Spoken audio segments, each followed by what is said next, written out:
Pakistan cricket team के कप्तान बाबर आजम की अंग्रेजी का तस्करा सेनेट इजलास में भी सुनाई दिया। सेनेट के इजलास में जमात इस्लामी के सेनेटर मुश्ताक अहमद ने उर्दू को बतौर कौमी ज़बान करार दिए जाने से मुताल्लिक तहरीक ऐवान में पेश की।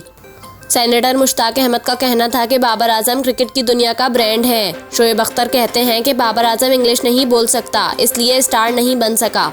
सेनेटर मुश्ताक अहमद ने कहा कि पाकिस्तान के आइन के मुताबिक उर्दू को सरकारी ज़बान का दर्जा दिया गया है। सुप्रीम कोर्ट ने उर्दू को सरकारी ज़बान करार देने का फैसला किया। उर्दू को सरकारी ज़बान करार और तमाम दफातर में उर्दू ज़बान राइज की जाए। अदलिया अपने फैसले उर्दू में सादर करे। पीपल्स पार्टी के सेनेटर ताज हैदर का कहना था कि उर्दू को सरकारी ज़बान राइज किए जाने से मुताल्लिक मुश्तरका कमेटी बनाई जाए। उर्दू को सरकारी ज़बान राइज करना एहसन इक़दाम होगा।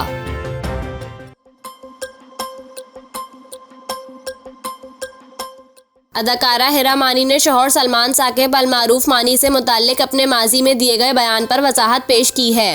हाल ही में हिरा और मानी निजी टीवी के एक प्रोग्राम में शरीक हुए, जिसमें मेज़बान निदा यासिर ने हिरा से सवाल किया कि मैं तुम्हारा एक इंटरव्यू देख रही थी, तुमने समीना पीरज़ादा के वेब शो में कहा था कि मानी मुझे ऐसे मिला कि वो मेरी दोस्त का मंगेतर था। इसके बाद तुम्हें सोशल मीडिया पर काफ़ी ट्रोल किया गया, तो ये क्या कहानी थी? जवाब में हिरा ने कहा, निदा अगर तुम वो शो देखो तो मैंने मंगेतर तो कहा ही नहीं, मैंने कहा था कि मानी मेरी दोस्त का दोस्त था। अदाकारा के जवाब पर निदा ने फौरन कहा कि हाँ, मैंने गलती से मंगेतर कह दिया, तुमने दोस्त कहा था। हिरा मानी ने वजाहत पेश की और मजीद कहा, इन दोनों के बीच ना मंगनी हुई थी ना कुछ और था। समीना पीरज़ादा ने सवाल किया तो मैंने ये किस्सा वैसे ही शेयर कर दिया। अदाकारा ने मजीद कहा कि मुझे लगता है इसमें कोई बड़ी बात नहीं है। हर किसी की अपनी ज़ाती ज़िंदगी होती है और कोई किसी की तरह नहीं बन सकता। सबकी अपनी शख्सियत है, कभी वहाँ शादी नहीं होती जहाँ हम चाहते हैं। इस पर मानी ने कहा कि इस वक्त मैं और भी बहुत सी लड़कियों से बात कर रहा था, जिनमें वो हिरा की दोस्त भी शामिल थी। वाज़ेह रहे कि 4 साल कबल हिरा मानी ने समीना पीरज़ादा को दिए गए इंटरव्यू में बताया था कि मेरी दोस्त और मानी एक दूसरे को पसंद करते थे और मैं मानी की बहुत बड़ी मद्दा थी। हिरा ने इंकिशाफ किया कि इस वक्त वो भी एक बैंकर से रिश्ते में थी और जल्द दोनों की शादी होने वाली थी, लेकिन उन्होंने दोस्त के मोबाइल से छुपकर मानी का नंबर निकाला और इनसे बातचीत शुरू कर दी।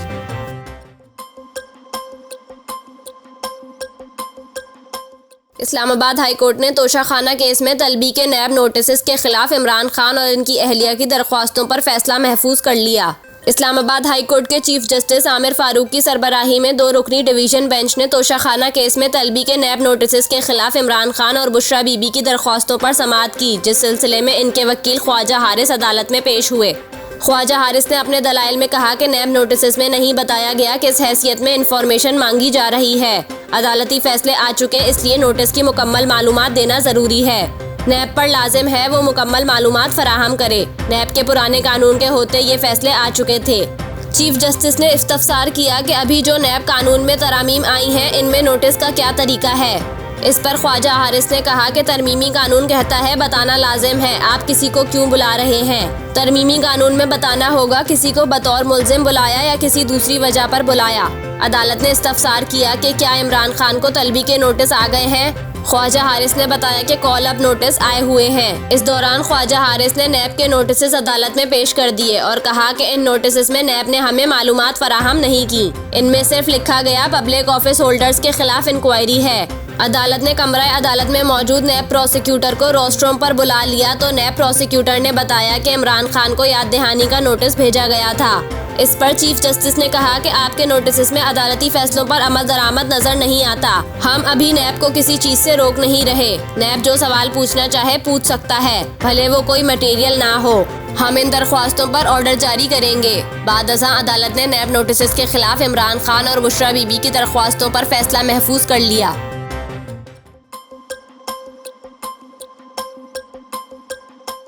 पीटीआई रहनुमा हम्माद अजहर और अली मोहम्मद खान को सुप्रीम कोर्ट में दाखिले की इजाज़त ना मिली। सुप्रीम कोर्ट में पंजाब और केपी के इलेक्शन इल्तिवा केस की समाअत के सिलसिले में पुलिस ने सिक्योरिटी के सख्त इंतजामात किए हैं, जबकि अदालत में मखसूस अफराद को दाखिले की इजाज़त दी गई है। पीटीआई रहनुमा हम्माद अजहर, अली मोहम्मद खान और फवाद चौधरी अदालत में जाने के लिए पहुंचे तो इंतजामिया ने हम्माद अजहर और अली मोहम्मद खान को अदालत में जाने से रोक दिया, जिस पर फवाद चौधरी ने पुलिस से दरख्वास्त की कि हम्माद बैरिस्टर भी है, इसे आने दें। ताहम पुलिस ने हम्माद अजहर और अली मोहम्मद खान को दाखिले की इजाज़त ना दी, जिस पर फवाद चौधरी दोनों साथियों को छोड़कर अदालत चले गए।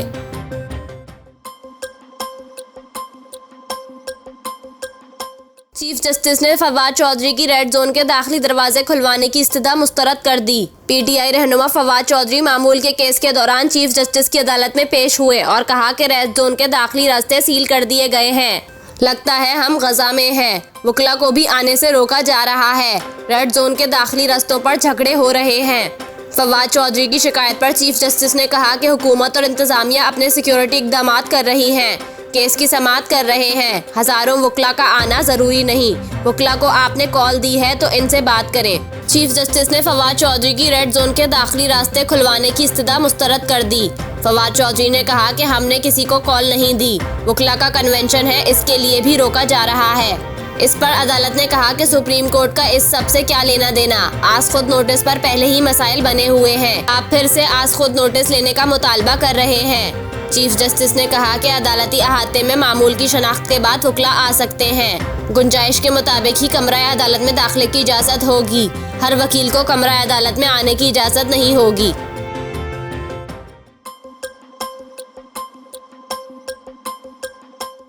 कराची के सार्फिन अप्रैल ता जून औसतन ₹4.76 फी यूनिट इजाफी अदा करेंगे।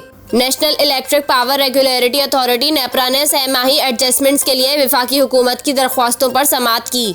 नेपरा के मुताबिक रवा माली साल की पहली सहमाही एडजस्टमेंट की मद में ₹4.45 फी यूनिट तक इजाफा मांगा गया और गुज़िश्ता माली साल की दूसरी सहमाही एडजस्टमेंट में ₹1.55 फी यूनिट इजाफा मांगा गया है। वफाकी हुकूमत की दरख्वास्त में मौक़िफ़ इख्तियार किया गया कि के इलेक्ट्रिक सार्फिन से इन सहमाही एडजस्टमेंट्स का इजाफा वसूल नहीं किया गया था।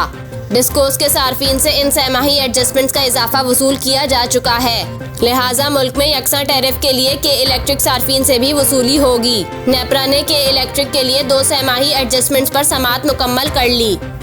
CPPA हुकाम के मुताबिक कराची के सार्फिन अप्रैल ता जून औसतन ₹4.76 फी यूनिट इजाफी अदा करेंगे और के इलेक्ट्रिक सार्फिन पर 20 अरब रुपए तक इजाफी बोझ पड़ेगा। नेपरा समाअत के दौरान ब्रीफिंग में बताया गया कि के इलेक्ट्रिक सहमाही एडजस्टमेंट्स के तहत फी यूनिट बिजली ₹6 तक महंगी होगी। नेपरा ने के इलेक्ट्रिक की 2 सहमाही एडजस्टमेंट्स पर समाअत मुकम्मल कर ली, जिसका हतमी फैसला बाद में जारी किया जाएगा।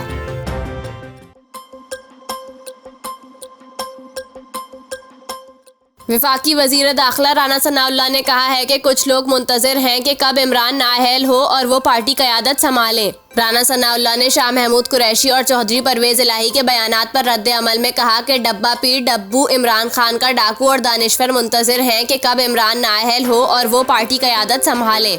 उन्होंने कहा कि ज़मान पार्क का रंगबाज मुल्तान का डब्बा पीर सुप्रीम कोर्ट के अक्सरियत जजेस की राय की तौहीन कर रहे हैं। 2 मदारियों के साथ 3 डुगडुगियां हैं जो वो जोर जोर से बजा रहे हैं। इनका कहना था कि खातून जज को धमकियां देने वाले 3 जजेस के हामी और तर्जुमान बन गए। जस्टिस काजी फायज ईसा के खिलाफ झूठा रेफरेंस दायर करने वालों को अदलिया की बात करते हुए शर्म आनी चाहिए। राना सनाउल्लाह ने मजीद कहा कि इमरान का शैतानी टोला हमेशा आइन, इंसाफ और अवाम के खिलाफ खड़ा होता है। जज को गाली और धमकी देने वाले बेशरम अदालती एहतराम का भाषण दे रहे हैं।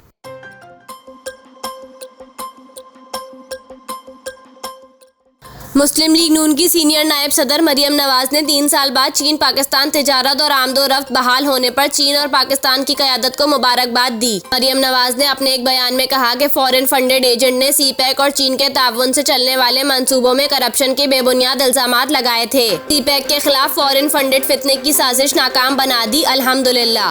दोनों ममालिक के अवाम को मुबारकबाद के पैगाम में मरियम नवाज ने कहा कि चीन पाकिस्तान ताल्लुकात कौमी सलामती की सुर्ख लकीर हैं। नून लीग के दौर की रफ्तार से CPEC और पाक चीन तिजारत जारी रहती तो आज अवाम बदहाल ना होते। PTI ने पाक चीन तिजारती सरगर्मियों और CPEC की रफ्तार मुतासिर की। इनका कहना था कि 2020 में बंदिश के बाद अब 2023 में खंजराब पास का दोबारा खुलना बड़ी खुशी की खबर है। नवंबर 2016 से CPEC फ्रेमवर्क के तहत ये अरेंजमेंट बेहतरीन जा रहा था, जिसे नवंबर 2019 में बंद कर दिया गया। मरियम ने कहा कि खंजराब पास दोबारा खुलने से दोनों तरफ के अवाम की मुश्किलात खत्म करने में मदद मिलेगी। वजीर आजम शहबाज शरीफ और सदर शी जिनपिंग पाक चीन आहनी भाईचारे को मजीद मजबूत बना रहे हैं। वाज़ेह रहे कि चीन और पाकिस्तान के दरमियान 3 साल की बंदिश के बाद तिजारती और सफरी सहूलियात आज से दोबारा बहाल हो जाएंगी। दोनों ममालिक ने CPEC के तहत सरगर्मियों और 2 तरफा तिजारत की बहाली के लिए खंजराब पास राहदारी खोलने के इंतजामात मुकम्मल कर लिए।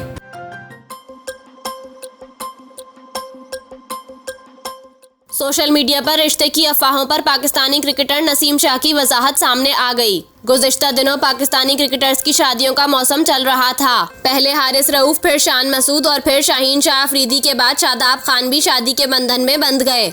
ऐसे में शायकीन क्रिकेट को नौजवान फास्ट बॉलर नसीम शाह की शादी का भी बेसब्री से इंतजार है। गुज़िश्ता दिनों नसीम शाह ने इंस्टाग्राम पर एक स्टोरी लगाई जिसमें वो दो बुजुर्गों के दरमियान मुस्कुराते हुए बैठे हुए थे।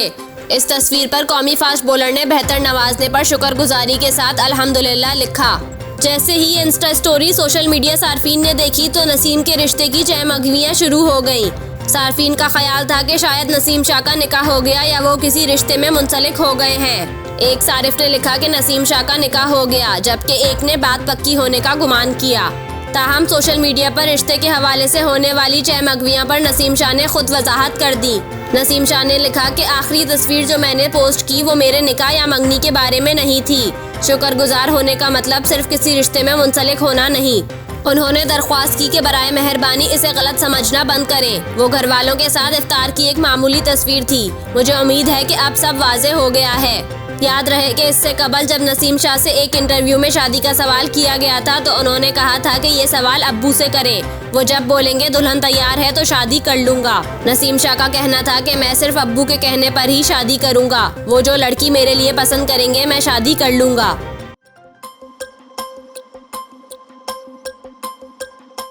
शाम में इसराइल के फिजाई हमले में ईरानी पासदारान इनकलाब का एक और मेंबर जाँ बहक हो गया। अरब मीडिया के मुताबिक ईरानी मीडिया का कहना है कि इसराइल ने दमिश्क के करीब फिजाई हमला किया, जिसके नतीजे में पासदारान इनकलाब का एक और मेंबर जाँ बहक हो गया। पासदारान इनकलाब के मुताबिक मकदद मुग़ानी जाफ़र आबादी जुम्मे को होने वाली इसराइली हमले में शदीद जख्मी हुए थे, जो जख्मों की ताब ना लाते हुए चल बसे। वो शाम में बतौर फौजी मुशीर भी जिम्मेदारियां अंजाम दे चुके थे। ईरान का कहना है कि इसराइल अपने इस जुर्म पर जवाबदेह होगा और इसे इसकी कीमत अदा करना पड़ेगी। शाम में काम करने वाली इंसानी हुकूक की तंजीम का कहना है कि जुम्मे को शाम में किया जाने वाला इसराइली हमला मार्च के महीने में मुसलसल छठा हमला था, जिसमें पासदारान इनकलाब का एक और मेंबर जाँ बहक हुआ। ईरान का कहना है कि इसके अफसरान दमिश्क की दावत पर शाम में एडवाइजरी किरदार अदा करते हैं। शाम में जंग के दौरान अब तक पासदारान इनकलाब के मुत्तहिद सीनियर मेंबरान जाँ बहक हो चुके हैं।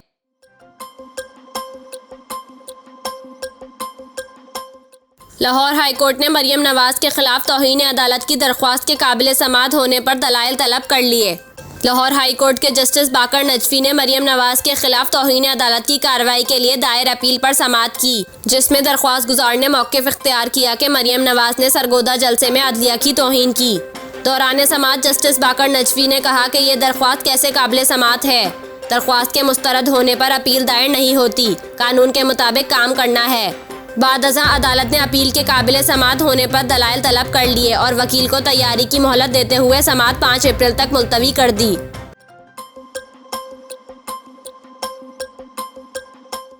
शाम और तुर्की में 2 माह कबल 6 फरवरी को आने वाले बदतरीन ज़लज़ले ने हज़ारों जानें लीं, जबकि लाखों अफराद बेघर हो गए।